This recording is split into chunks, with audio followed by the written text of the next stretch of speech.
Inspector Vijay ಅವರಿಗೆ.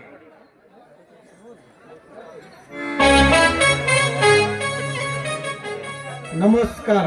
ತಾವು ಬಂದ ಕಾರಣವೇನು? ನೋಡಿ ಇನ್ಸ್ಪೆಕ್ಟರ್, ನೀನೊಬ್ಬ ನಿಷ್ಠಾವಂತ ಪೊಲೀಸ್ ಅಧಿಕಾರಿ ಅಂತ ನನಗೆ ಚೆನ್ನಾಗಿ ಗೊತ್ತು. ನೇರವಾಗಿ ವಿಷಯಕ್ಕೆ ಬರುತ್ತೇನೆ, ಕೇಳಿ. ದಯವಿಟ್ಟು ನನ್ನ ವ್ಯವಹಾರದಲ್ಲಿ ಕಲ್ಲು ಹಾಕಿ. ಇದರಿಂದ ನಿನಗೇನು ಲಾಭವಿಲ್ಲ. ಹೋದರೆ ನಿನಗೆಷ್ಟು ಹಣ ಬೇಕು ಕೇಳು, ಅಷ್ಟು ಹಣ ಕೊಡುತ್ತೇನೆ. ಹೌದ್ರೆ ಇಲ್ಲ ಪ್ರಮೋಷನ್ ಬೇಕಂದ್ರೆ ಡಿಐಜಿ ಸಾಹೇಬ್ರ ಹತ್ರ ಮಾತನಾಡಿ ಪ್ರಮೋಷನ್ ಕೊಡಿಸುತ್ತೇನೆ. ಇದು ನಿನಗೆ ಓಕೆನಾ? ನಿನ್ನ ಕವಡೆ ಕಾಸಿಗೆ ಜಲ್ಲು ಸುರಿಸಿ ಸರ್ಕಾರಕ್ಕೆ ದ್ರೋಹ ಮಾಡ್ತಾನೆ ಅಂದುಕೊಂಡಿಯೋ? No never. ಸರ್ಕಾರದ ಅನ್ನವನ್ನು ಹೊಂದುತ್ತಿರುವಾಗ ನಾನು ನನ್ನ ಉಸಿರಿನವರೆಗೂ ನಿಮ್ಮಂತ ರೌಡಿಗಳ ಮೇಲೆ ಅಪ್ಪಳಿಸಿದ ಹೆಬ್ಬುಲಿಯಾಗಿ ನಿಂತು ನಿಮ್ಮಂತವರಿಗೆ ಬುದ್ಧಿ ಕಲಿಸಿ ಈ ನ್ಯಾಯ ದೇವತೆ ಸೇವೆ ಮಾಡ್ತಾನೆ. ನೆನಪಿಟ್ಟುಕೊಂಡು ರಾಜ್, ನ್ಯಾಯ ದೇವತೆಯ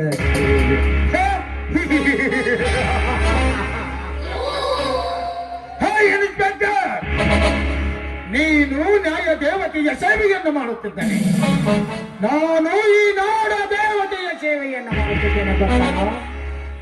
ಸಾಕಷ್ಟು ಫ್ಯಾಕ್ಟರಿಗಳನ್ನು ಕಟ್ಟಿಸಿ ಕೆಲಸವಿಲ್ಲದವನಿಗೆ ಕೆಲಸವನ್ನು ಕೊಟ್ಟು, ಅದು ಅಲ್ಲದೆ ಹಣವಿಲ್ಲದವನಿಗೆ ಹಣವನ್ನು ಕೊಟ್ಟು ಸಾಕಷ್ಟು ಶಾಲಾ ಕಾಲೇಜುಗಳನ್ನು ಕಟ್ಟಿಸಿ ಆ ಶಾರದಾಂಬೆಯ ಸೇವೆಯನ್ನು ಮಾಡುತ್ತಿದ್ದೇನೆ. ಅಂದಾಗ ನನ್ನ ಸೇವೆಯ ಮುಂದೆ ನಿನ್ನ ಕಾಕಿಯದೇನೋ ಮಹಾ. ಮುಚ್ಚು ಬಾಯಿ. ಕೇವಲ ಬಾಯನೋಟಕ್ಕೆ ವಿದ್ಯಾಮಂದಿರಗಳನ್ನು ಕಟ್ಟಿಸಿ ಸಾಕಷ್ಟು ಡೊನೇಷನ್ಸ್ ಇದು ಶ್ರೀಮಂತರ ಮಕ್ಕಳನ್ನು ಮಾತ್ರ ವಿದ್ಯಾಮಂದಿರದಲ್ಲಿ ಇಟ್ಟು ಬಡ ಮಕ್ಕಳನ್ನು ಡೊನೇಷನ್ ಕಟ್ಟಲಿಲ್ಲ ಅಂತ ಹೇಳಿ ಕುತ್ತಿಗೆ ಮೇಲೆ ಕೈ ಕೊಟ್ಟು ಹೊರಗಬ್ಬಿ ಮಲ ತಾಯಿತರ ಮಾಡುವಂತ ನಿಮ್ಮಂತ ಕದಿಮರು ಶುಭ್ರವಾದ ಬಿಳಿ ಬಟ್ಟೆಯನ್ನು ಧರಿಸಿ ದೇಶದ ನಾಯಕರೆಂದು ಕರೆಸಿಕೊಂಡು ಬಡವರನ್ನು ಸರ್ಪವಾಗಿ ಕಚ್ಚಿದಿರಲ್ಲ. ಹೀಗೆ ತಾನೇ ನೀವು ಮಾಡುತ್ತಿರುವ ನಾಡ ಸೇವೆ. ಸಾಹೇಬ್ರ, ನೀವು ನಮ್ಮ ದುನಿಯಾರಿ ಬಗ್ಗೆ ಬಹಳ ತಪ್ಪು ಮಾತಾಡ್ಕತ್ತೀರಾ. ಮತ್ತೆ ನಮ್ಮ ದುನಿಯಾರ ಅಂದ್ರೆ ಏನಂತ ತಿಳ್ಕೊಂಡಿ ನೀನು? ಈ ರಾಜಕೀಯ ಬಗ್ಗೆ ಹಂಗೆಲ್ಲ ಮಾತಾಡ್ರಿ. ಇಲ್ಲ ಅಂದ್ರ ನಿನ್ನ ಪರಿಣಾಮ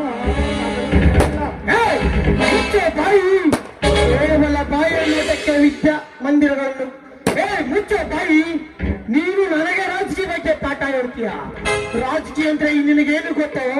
ಇವನ ಹಿಂದೆ ಬಾಲ ಅಳ್ಳಾಡಿಸುತ್ತ ತಿರುಗುವ ನಾಯಿ ನೀನು. ನೀನು ನನಗೆ ರಾಜಕೀಯ ಬಗ್ಗೆ ಪಾಠ ಹೇಳ್ತೀಯ? ಬಚ್ಚ ನನ್ನ ಮಗನೇ. ಇನ್ಸ್ಪೆಕ್ಟರ್ ವಿಜಯ್, ಏನೊಂದು ಮಾತು ಹೇಳ್ತೇನೆ ಕೇಳು. ನಿನಗೆಷ್ಟು ಹಣ ಬೇಕು ಕೇಳು ಮಗನೇ, ಕೊಡುತ್ತೇನೆ. ಮೊದಲು ನನ್ನ ರೌಡಿ ರಾಜನನ್ನು ರಿಲೀಸ್ ಮಾಡು. ನಿನ್ನ ಹತ್ರ ಲಂಚವನ್ನು ತಿಂದು ಸುಲಭವಾಗಿ ರಿಲೀಸ್ ಮಾಡ್ಕೊಂಡು ಅಂದುಕೊಂಡಿಯಾ? ಅದು ಯಾವ ಕಾಲಕ್ಕೂ ಸಾಧ್ಯವಿಲ್ಲ ಎಂದು ತಿಳಿದುಕೋ. ವಿಜಯ,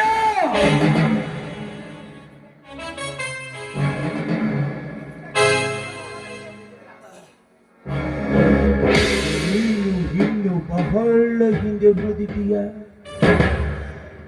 ಈಗಿನ ಕಾಲ ಬದಲಾಗಿದೆ. ಇದು ಗಾಂಧಿಯ ಯುಗವಲ್ಲ, ಇದು ರೌಡಿಗಳ ರಾಜ್ಯ. ಏನು ಮುಂದೆ ನೀನು ರೌಡಿಗಳ ಕಾಲಕ್ಕೆ ತಕ್ಕಂತೆ ಬದಲಾಗಬೇಕು. ಹಾಗೆ ಲಂಚವನ್ನು ತೆಗೆದುಕೊಳ್ಳಬೇಕು.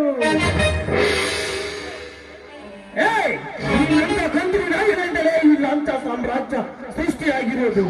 ನಿನ್ನಂತ ಕಂತ್ರಿ ನಾಯಿಗಳನ್ನು ಹಾಕಿದರೆ ಲಂಚ ನಡೆಯುವುದಿಲ್ಲ, ಭ್ರಷ್ಟಾಚಾರನೂ ನಡೆಯುವುದಿಲ್ಲ.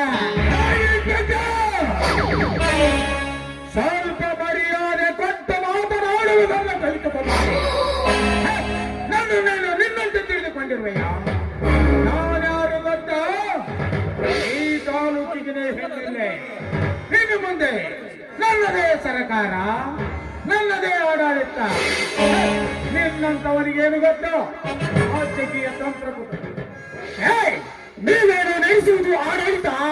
ಜನರ ಮುಂದೆ ತಲೆ ಬಾಗಿ ನಿಂತು ಆರಿಸಿ ಬರ್ತೀರಾ? ಅವರ ಕೈಗೆ ಚಂದ್ರ ಕೊಟ್ಟು ಮನೆ ಕಾರು ಆಸ್ತಿ ಅಂತಸ್ತು ಬಂಗ್ಲೆ ಮಾಡಿಕೊಂಡು ಬೇಜಾರಾಗಿ ತಿಂದು ತೇಗಿತ್ತೀರಾ?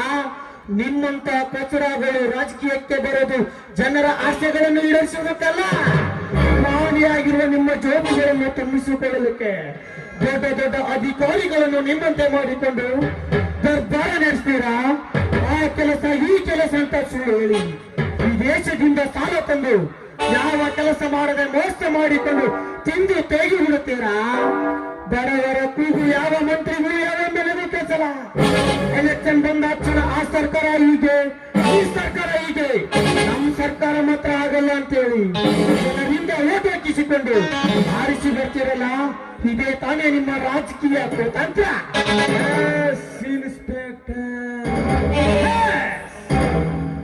ಇದೇ ರಾಜಕೀಯ. ಯಾವ ಮಂತ್ರಿ ಎಮ್ಎಲ್ಎಗಳ ನಿಷ್ಠೆಯಿಂದ ಕೆಲಸ ಮಾಡುತ್ತಾರೆ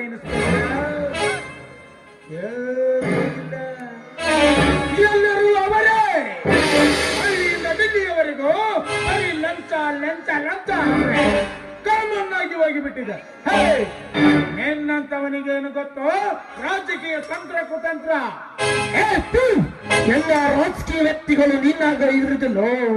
ಎಷ್ಟೋ ಮಂತ್ರಿಗಳು ದೇಶ ಸೇವೆ, ಜನಾರ್ದನ ಸೇವೆ ಅಂತ ನಿಷ್ಠೆಯಿಂದ ದುಡಿಯುತ್ತಾರೆ. ನಿಮ್ಮಂತ ಬಂದ ಸ್ಥೂಲ ಮಕ್ಕಳು ಲಂಚಕ್ಕೆ ಕೈ ಚಾಚಿ ನಿಷ್ಠೆಯಿಂದ ಕೆಟ್ಟ ಹೆಸರು ಬಂದಿದೆ. ಒಂದು ಮಾತನ್ನು ಹೇಳ್ತೇನೆ, ನೆನಪಿಟ್ಟುಕೋ. ಈ ನಿನ್ನ ಕಾಗಿಗೆ ಕೇವಲ 5 ವರ್ಷ ಆಯುಷ್ಯ, ಆದರೆ ಈ ನನ್ನ ಕಾಕಿಗೆ 50 ವರ್ಷ ಆಯುಷ್ಯ. ಮಾತ್ರ ಮರೆಯಬೇಡಲೇ.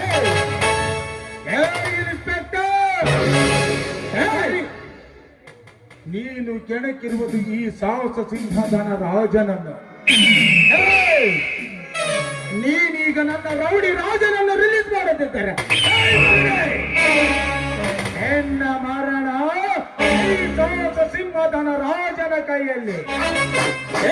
ನಾವು ನೀನುವರೆಗೂ ಅವನನ್ನು ಬಿಡುಗಡೆ ಮಾಡುವುದಿಲ್ಲ. ಅದು ಏನು ಕಿಸಿದೆಯೋ ಕಿಸಿ, ನಾನು ನೋಡೇ ಬಿಡುತ್ತೇನೆ.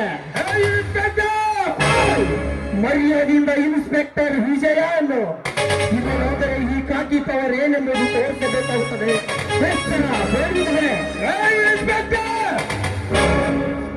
ಇನ್ನೊಂದು ಮಾತು ಹೇಳುತ್ತೇನೆ ಕೇಳು. ನಿನಗೆಷ್ಟು ಹಣ ಬೇಕು ಮಗನೇ ಕೇಳು, ಬೀಸ ಕುತ್ತೇನೆ. ಬಿಡು ಮೊದಲು ನಮ್ಮ ರೌಡಿ ರಾಜನನ್ನು. ಬೇರೆ ಮರ್ಯಾದೆಯಿಂದ ಇಲ್ಲಿಂದ ಹೊರಟು ಹೋದರೆ ಸರಿ, ಇಲ್ಲವಾದರೆ ಒತ್ತು ಒಳಗೆ ಹಾಕಬೇಕಾಗುತ್ತದೆ. ಎಚ್ಚರ.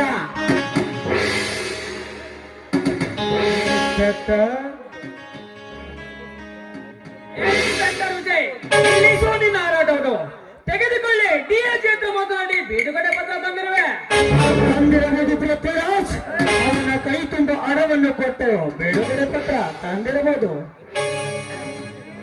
ಇನ್ಸ್ಪೆಕ್ಟರ್ ವಿಜಯ್, ನಿಮಗೆ ಹೇಗೆ ಬೇಕು ಮರ್ಯಾದೆಯಿಂದ ಈಗಲಾದರೂ ಬಿಡುಗಡೆ ಮಾಡು.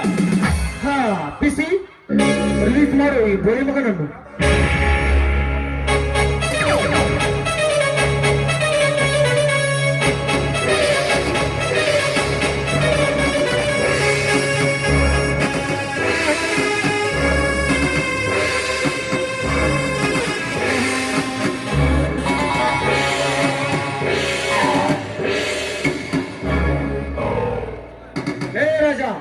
ಇದು ಒಂದು ಸಾರಿ ಬಿಟ್ಟಿದ್ದೀನಿ, ಇನ್ನೊಂದು ಸಾರಿ ಈಗೇನಾದ್ರೂ ಮಾಡಿದ್ರೆ ನಾನು ಸಸ್ಪೆಂಡ್ ಆದರೂ ಸರಿ, ನಿನ್ನನ್ನು ಹೊರಗಡೆ ಬಿಡುವುದಿಲ್ಲ. ಹೆಣ್ಣು ಮುಂದೆ ನನ್ನ ಹೇಗೆ ಒಳಗೆ ಹತ್ತು ನಾನು ಬಿಡ್ತಾರೆ.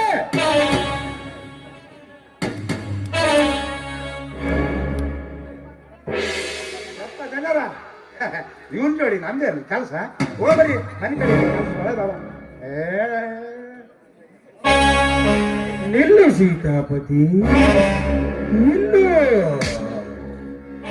ಏನಂದ ಇನ್ಸ್ಪೆಕ್ಟರ್, ಏನು ಕಿಸಿದೆಯೋ ಕಿಸಿ. ನಿನ್ನ ರೌಡಿ ರಾಜನನ್ನು ರಿಲೀಸ್ ಮಾಡುವುದಿಲ್ಲವೆಂದೆಯಲ್ಲ.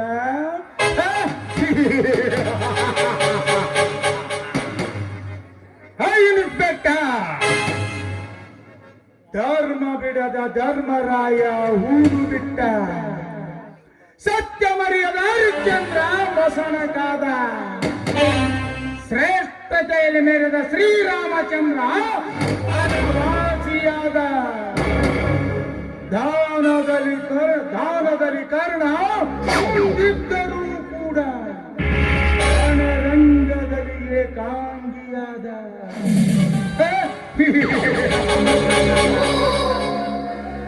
ಅಂತಂತವರೇ ನ್ಯಾಯ ನಿಷ್ಠೆಯಲ್ಲಿ ಮೆರೆದರೂ ಕೂಡ ಜಯ ಸಾಧಿಸಲಾಗಲಿಲ್ಲ. ಅಂದಾಗ ನಿನ್ನಂತ ಒಬ್ಬ ನ್ಯಾಯ ನೀತಿ ಧರ್ಮವೆಂದು ಈ ಧನರಾಜನ ಅಂತವರ ಮುಂದೆ ಬಬ್ಬೆಯೊಡದರೆ ಹೇಳು ಕಿಸಿಯಲಾಗುವುದಿಲ್ಲ. ಅಖಾಡಕ್ಕೆ ಧನರಾಜ ಯಾವತ್ತೂ ಎಂಟ್ರಿ ಕೊಡಲ್ಲ. ಅಖಾಡಕ್ಕಿಳಿದ್ರೆ ಪಾಂದ್ಯದಲ್ಲಿ ವಿನ್ ಆಗೋವರೆಗೂ ಬಿಡೋ ಮಾತೇ ಇಲ್ಲ. ಕಾಣುತ್ತೇನೆ. ಇನ್ನು ಮುಂದೆ ಯಾದರೂ ನೆನಪಿಟ್ಟು ಕೈ ಧನರಾಜನಂತವರ ತಾಕತ್ತುಗಳನ್ನು.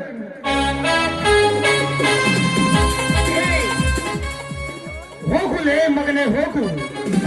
ಮಂಗನಂತೆ ನಾಯಿಯಂತೆ ಬೊಗಳಿ ಒತ್ತಿಸಿ ಹೋಗಬೇಡ.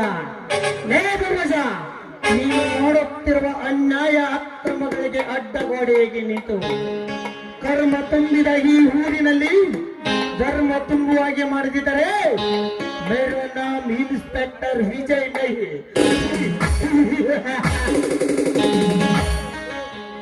ಸಪ್ತ ಸಾಗರದ ಅಲೆಗಳಿಗೆ ಎದೆ ಒಡ್ಡಿ ಈಚಿ ತಡ ಸೇರಬಲ್ಲ ಗಂಡು ವಿಜಯನಿಗೆ ನಿನ್ನ ಮೋಸದ ಬಾಯಿ ಬೆಳಕ್ಕೆ ಈ ಕಲಿಯುಗದಲ್ಲಿ ನನಗೆ ಸವಾಲಾಕಿ ಬದುಕುವನೆಂಬ ಪಂಡಾಟದ ಬಯಕೆಯನ್ನು ಬಿಟ್ಟು ಬಿಡು. ಇಲ್ಲ ಅಂದ್ರೆ ನೀನು ಕಟ್ಟಿದ ರೌಡಿ ಸಾಮ್ರಾಜ್ಯವನ್ನು ಇನ್ನೇ ಕೆಲವು ದಿನಗಳಲ್ಲಿ ನೆಲ ಸಮ ಮಾಡಿ ನಿನಗೆ ಅಂತ್ಯ ಆಡದಿದ್ದರೆ ಮೇರಾ ನಾಮ್ ಇನ್ಸ್ಪೆಕ್ಟರ್ ವಿಜಯ್ ನಹಿ.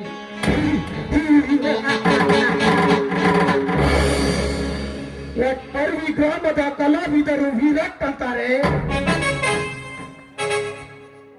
ನೆಲ್ಜೇರಿ ಗ್ರಾಮದ ಕಲಾವಿದರು ನವಗ್ರ ಅಂತಾರೆ, ದೇವೂರು ಗ್ರಾಮದ ಕಲಾವಿದರು ಬುಲ್ಬುಲ್ ಅಂತಾರೆ, ಹಿರಿನಳ್ಳಿ ಗ್ರಾಮದ ಕಲಾವಿದರು ಚಿಂಗಾರಿ ಅಂತಾರೆ,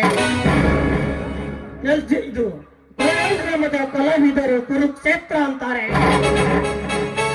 ಗ್ರಾಮದ ಕಲಾವಿದರು ಕಲಸಿ ಪಾಳ್ಯ ಅಂತಾರೆ, ಹುಳಿಕೇರಿ ಗ್ರಾಮದ ಕಲಾವಿದರು ಸುಂಟರ ಗಾಳಿ ಅಂತಾರೆ, ಗ್ರಾಮದ ಕಲಾವಿದರು ಶಾಸ್ತ್ರಿ ಅಂತಾರೆ, ಮುಸಲಾಪುರ ಗ್ರಾಮದ ಕಲಾವಿದರು ಅಯ್ಯ ಅಂತಾರೆ, ಮ್ಯಾದೇವಿ ಗ್ರಾಮದ ಕಲಾವಿದರು ಐರಾವತ ಇನ್ಸ್ಪೆಕ್ಟರ್ ವಿಜಯ ಅಂತಾರೆ.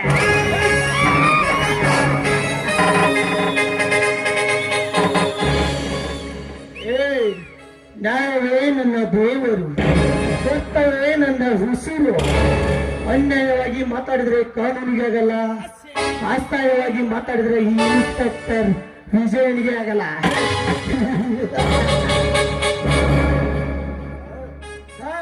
ನೋಡಿ ಸರ್, ನ್ಯಾಯದಿಂದ ದುಡಿಯೋರಿಗೆ ಈಗಿನ ಕಾಲದಲ್ಲಿ ಬೆಲೆನೇ ಇಲ್ಲ. ಮಕ್ಕಳನ್ನು ಒಳಗೆ ಹಾಕುವವರೆಗೂ ನಮ್ಮ ದೇಶ ರಾಮರಾಜ್ಯವನ್ನು ಕಟ್ಟಲು ಸಾಧ್ಯವೇ ಇಲ್ಲ ಸರ್. ಏನು ಮಾಡುವುದು ಪಿಸಿ? ಮೇಲಿನ ದೊಡ್ಡ ದೊಡ್ಡ ಅಧಿಕಾರಿಗಳು ಲಂಚಕ್ಕಾಗಿ ನಮ್ಮ ದೇಶವನ್ನೇ ಹರಾಜಾಕಲಿಕ್ಕೆ ಹೊರಟಿದ್ದಾರೆ. ಅಂತ ಬೇರೆ ಮಕ್ಕಳನ್ನು ನಾಶ ಮಾಡುವವರೆಗೂ ಇದು ಹೀಗೆ ಇರುವುದು ಪಿಸಿ. ನೋಡಿ ಸರ್, ಇಂಥ ಬೋಳಿ ಮಕ್ಕಳನ್ನು ಹಾಗೆ ಸುಮ್ಮನೆ ಬಿಡಬಾರದು. ಚೆನ್ನಾಗಿ ಓದ್ ಬುದ್ಧಿ ಕಲಿಸಬೇಕು. ಇಂಥ ಕಚಡ ಬಂದಾಗ ಬುದ್ಧಿ ಬರ್ತದೆ ಸರ್. ಹೌದು ಪಿಸಿ, ಅಂತವರಿಗೆ ಹಾಗೆ ಮಾಡಬೇಕು. ಹಾ ಪಿಸಿ, ಸ್ವಲ್ಪ ನಾನು ಡಿಯಾಜಿ ಹತ್ರ ಹೋಗಿ ಬರ್ತೇನೆ. ಅವನೇನು ಬರಲ್ಲ? ಹೋಗಿ ಸರ್.